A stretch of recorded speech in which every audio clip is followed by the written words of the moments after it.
Hello. So today on the podcast, I was planning on sharing our group call from Saturday with Rukshana Treem, but between my son's family or my son's birthday party and family in town, I did not have a chance to edit it, and I decided it would be a lot quicker to just go ahead and record something quick because I had a story in mind that I really wanted to share, and I think it's a great illustration of how helpful it is to have a better sense of self-understanding as we go through school or work or anything like that. So specifically what I wanted to talk about is kind of a burnout experience that I had in school regarding my twice exceptionality. So I was not identified gifted until my fifth grade year, partly because I was in a Spanish immersion program, and partly also because I had unidentified attention issues.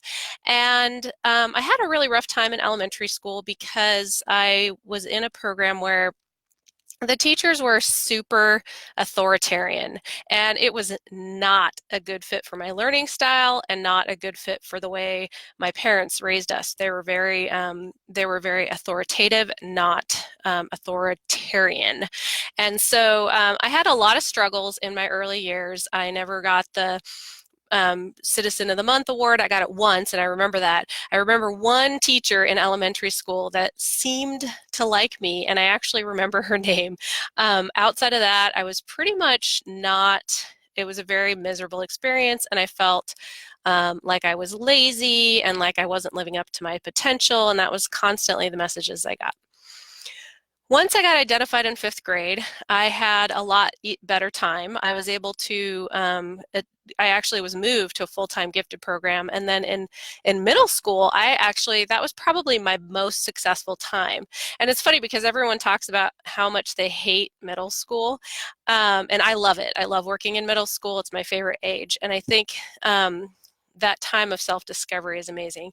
But I was actually in a class, my grade level class was between 3 and 4 people, depending on the year. So the first year there were 4 of us, and then there were only 3. And we were in a cluster with the other grades for English. And then, so in 6th grade, we were all together for 4 classes. So there were 2 periods that were just the 4 of us. And so we really had a lot of individualized instruction. And that's kind of when I realized what a slow reader I was. They had kept me in a 2nd grade reading book until 5th grade because I wouldn't do the busy work. And then I tested into 7th grade reading, but I was still very slow. And so I had a really hard time keeping up with the reading. And so anytime we had a book assigned, I would kind of run it by my friend, and I would kind of get the highlights, and I would start having conversations about the book. And by high school, I had become so good at it that I could have a conversation about a book that I had never read and have a full engaging conversation just by listening to the other people in the conversation and picking up on their cues. And I could respond in a way that it appeared that I read the book, but I couldn't keep up with the reading. And so by high school, it started to get a little more tricky keeping up in I was actually, I think in 10th grade, the class was a lot bigger. I think there were 18 of us. And in 10th grade, they actually tried to kick me out of the program because I wasn't achieving. And now looking back on it, it's the most ridiculous thing in the world because most of the kids who were in that program would have probably done fine wherever they were. But I was part of the reason that needed that kind of a program because I needed more specially designed instruction, but they didn't actually know what that was. I mean, they did obviously, but not from an IEP perspective. I that's a key term anyway. So moving forward, I got into college, and somehow, some way, I had a really good essay and decent SAT scores, so I got into Whitman College in Eastern Washington, and it's a very high-profile school. It's hard to get in, and that's really kind of when the shit hit the fan. So here I was just sort of coasting through in elementary school, middle school and high school. And now I hit college, and I was with people who all had done way better than me in high school, and I did not have the study skills to keep up.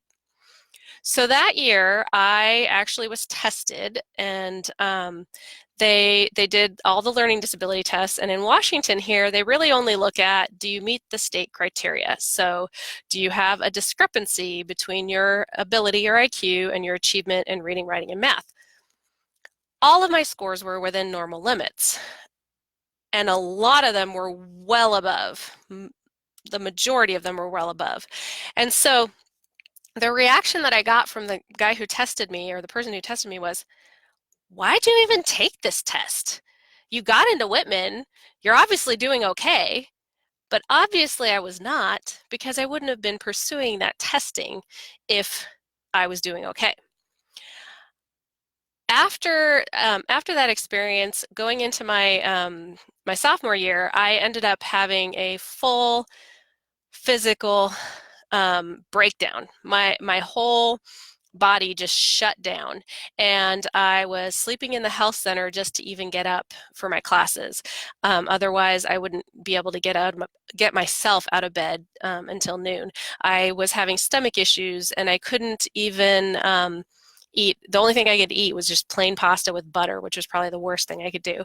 But my body just shut down to the point where I actually ended up reevaluating what I wanted to do with my life and how this expensive college fit into the plan. And I decided that it really wasn't, the path that I was on wasn't really where I wanted to go. So I ended up dropping out of my first college because of this. And my body was totally shut down.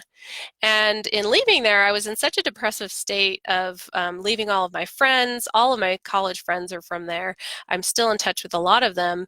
And so I went into a little low-grade depression, and I actually tried to get back in. But at that point, because I hadn't taken a leave of absence, I withdrew. They actually didn't let me back in because I was performing so badly in the other school.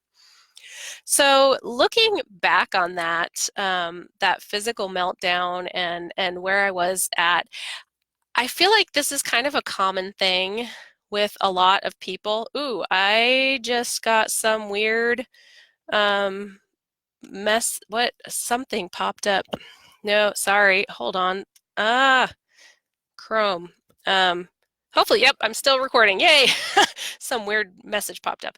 Anyway, so I think this is a common thing with a lot of gifted people, and especially twice exceptional people, is that we kind of get through our high school years, and then we hit college, and we are not prepared for the level of study, focus, dedication that is required because we're so used to just skimming through in high school.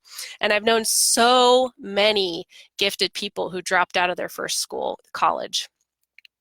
And when I look back at the testing that I did as a school psychologist, as I went through my training in California, which trained me not only to look at, is there a gap between achievement and cognitive ability, which is what Washington looks at, but also in California, we looked at the whole spectrum of processing. So is there an information processing issue? Is there visual or auditory processing or executive functioning stuff, that sort of thing? And looking deeper at those areas, just that alone, just that knowledge alone, I looked at my scores from from college testing, and there was literally a 50-point gap. I mean, that's statistically huge. Like 15 would be a pretty decent cap. 30 would be a good size gap. So 50 points is huge. There was a 50-point gap between my visual processing and my auditory processing and memory. And that's definitely related to my attention issues. I have a really hard time taking in auditory information because I don't really visualize things well, so I have to see it in front of me. And when I see it in front of me, I process it really well. So that information, like as I know the knowledge that I have now, I could have given myself so much advice on what to do with my brain. But instead, all I got was, well, why'd you even take this test? You got into this school, you should be doing fine. And so this is why I'm so passionate about helping those people who are told, well, you're doing fine, you don't have any issues. Because just because you're not a candidate for testing for special education, for example, does not mean there aren't some processing things going on that might be affecting your ability to perform in school or your ability to follow through or your ability to manage your emotions. And so really getting a picture of your brain can be so helpful in understanding yourself. And I wish that I had more of that when I was going through school. So that's why I have branched out of the school system where really I do use that information of processing, but I can't dive as deep into it because from a state testing perspective, all they care about is there a gap between your ability and your achievement? And is your achievement low enough that it's below average and would qualify for services? And if those things aren't met, then you're not really a candidate for testing, or if you don't suspect that. So doing private testing enables me to reach those kids, reach those students, reach those adults and college students who probably wouldn't qualify for an educational plan, because I always recommend that you get tested by your school if you have that choice. But really have something that's not clicking right and they want to understand it better and they want to be able to use that information to do better.